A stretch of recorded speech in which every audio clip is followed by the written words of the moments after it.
Well, good evening, visitors. Welcome to the Australian War Memorial's last post ceremony. My name is Richard Cruz, and joining us today from the Royal Australian Air Force is Air Craftsman Harry Wink. We welcome the family of Private Robert Hector Sinclair, whose story will be told shortly. We're also honoured to acknowledge Minister Gordon Ramsay, representing the Chief Minister of the Australian Capital Territory.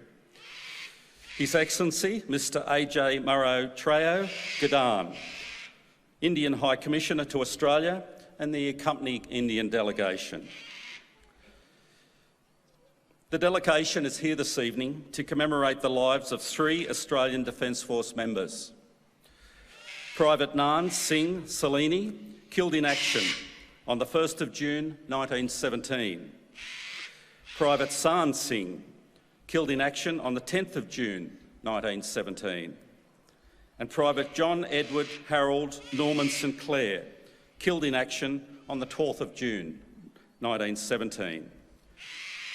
Private Singh and Sinclair were good mates who enlisted and served together and were killed only 2 days apart. We welcome the veterans who have served, those that are still serving, and the families that support them. We also welcome this evening members of 200 Army Cadet Unit, Southwest Slopes, which encompasses Grenfell, Young, Burrawa and Cowra. We acknowledge the members of RSL and Services Clubs Association, RSL Victoria and RSL Queensland, who are watching the broadcast of this ceremony across Australia. During this evening's ceremony, wreaths will be laid at the base of the Pool of Reflection by visitors and family. Could I ask you to please stand and join in singing the National Anthem?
If you're able, please be seated. The Australian War Memorial was the vision of Charles Bean, Australia's First World War official historian. Bean landed with the Australian troops on Gallipoli and stayed with them at the front through to the end of the war. The idea of this national memorial and museum came to him at Pozières, France, in the depths of the bloody fighting of 1916.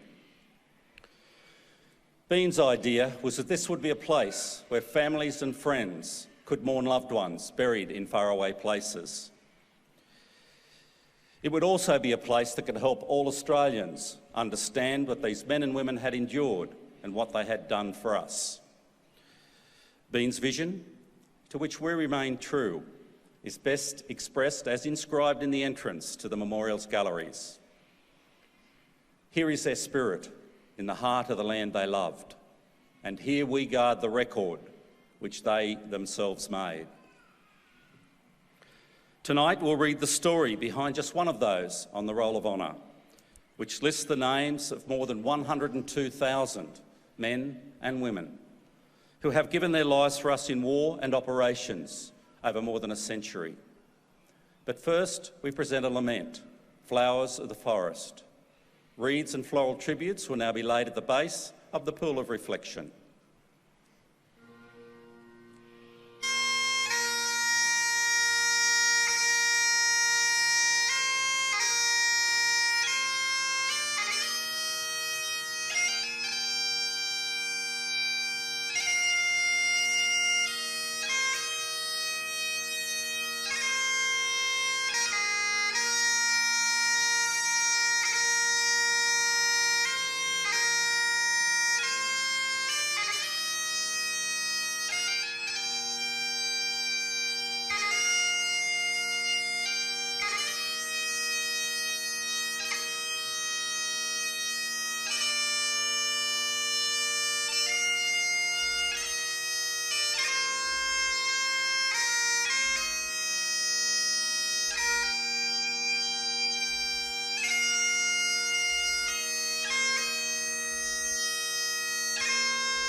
Today, we remember and pay tribute to Private Robert Sinclair, who was killed fighting on Gallipoli in the First World War.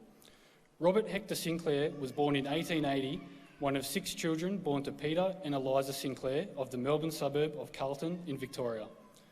We know very little of Robert's formative years, other than he worked as a bricklayer's tuck pointer, lived with his brother Arthur in Glen Huntly, and that both of his parents had died before war was declared in August 1914.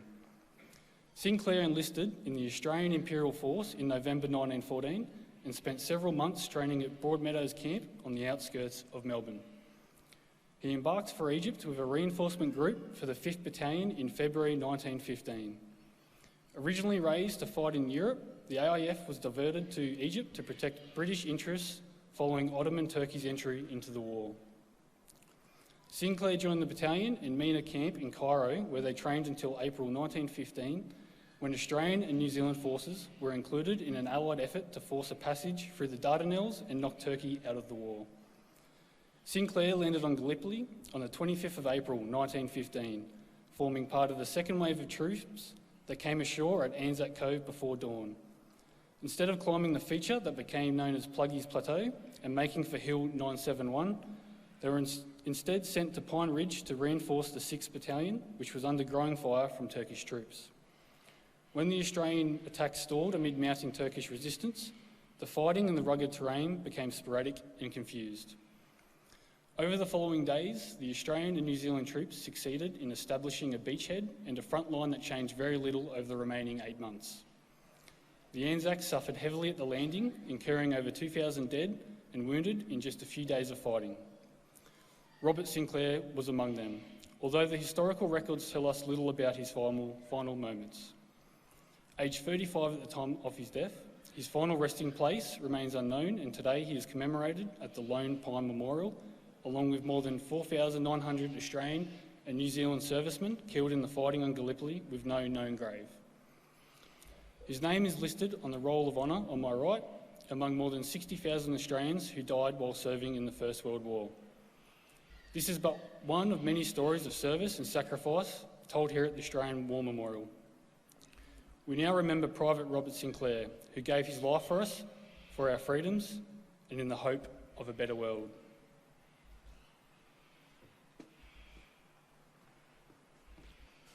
Please stand for the reading of the ode and the sounding of the last post.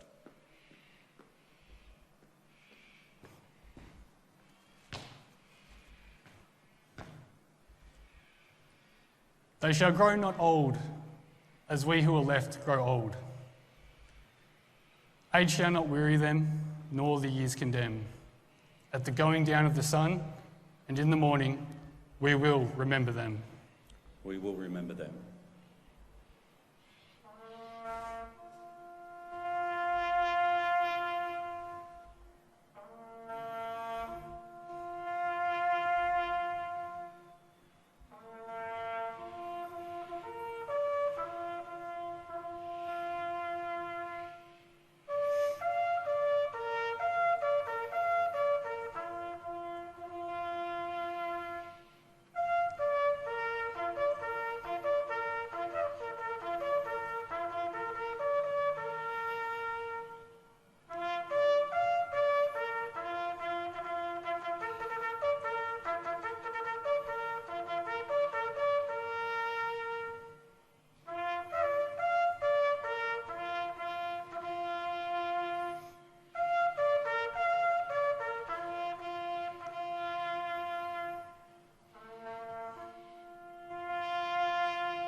Lest we forget.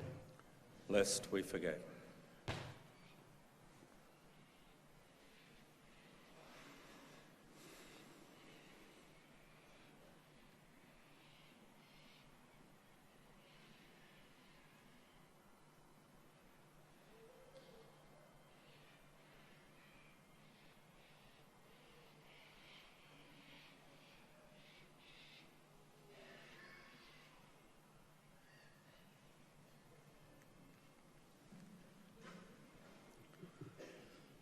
We leave you this evening with the words of the memorial's founder, Charles Bean.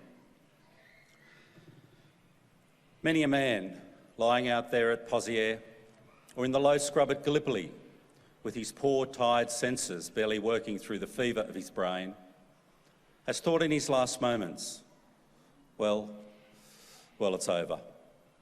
But in Australia, they will be proud of this. Ladies and gentlemen, girls and boys, that concludes the last post ceremony. We thank you for visiting the Australian War Memorial and wish you all a very good evening. Thank you.